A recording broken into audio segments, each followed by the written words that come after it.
حضرت طلحہ رضی اللہ تعالیٰ عنہ په جنگ احد چې لاس مات سله شهید سله یعنی سر مات سله وہ رہ مات دا بدن 24 زخموں دا تورے او نیزے په لګېدلې دي او جناب رسول الله مبارک دوز غره اغوسته په غبره جبان دور سخت جنگ وو ایو چې کیتا خطا حضور علیہ السلام بند کیتا نو دا سے شاہ مبارک په چیز دوله حضرت طلحہ اخ ټیم چې ورته وردا لګړم یا رسول الله دل تب شاہ مبارک چیز سر مات لاس مات 24 زخمونه او دې باوجود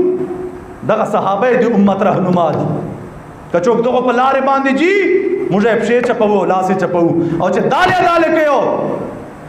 د خدای دشمنانو سره د رسول دشمنانو سره ګستاخانو سره او دغه ملګرو سره ملګری کیږي موږ بالکل ورګورو نه پروا مونږ دو دې په دغه پیسو باندې موږ ته دوکې نه راک چند روز رب ذوالجلال فرمای دنیا زندگی خو هیڅ شای نستا منافق ته او منافقو مرګه خو یقیني د تر باندې راځي با کنن را له کا صبر علی رب ذوالجلال فرمای ان فررتم من الموت بالقتل واذا لا تمتعون الا قليلا چور په دې دنیا چې تاسو تم سو مرګه خو مالک کړه د ازل چې تاسو نه یو خوش بیا به مړی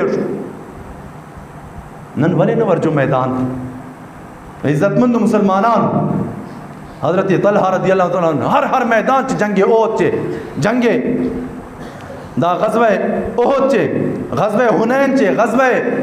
دا بل چ ذات العشیرہ چ گوشی گوشی لقب حضور علیہ السلام دتا ور کڑا ہے دورا بور چ خوشحال اسلا ہے او بیا حضور علیہ السلام چو فرمایا چ دا دغه حالت چ رسول اللہ مبارک تو رچ اسلا حضور علیہ السلام فرمائے او جبا طلحہ الجنت اور تلے ہر سڑا ہے وہ تلے قربانی کئ او جنت تر رسیږي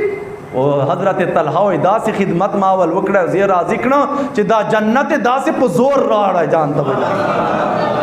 دلته جان تر وچ کولای میدان جنگ ته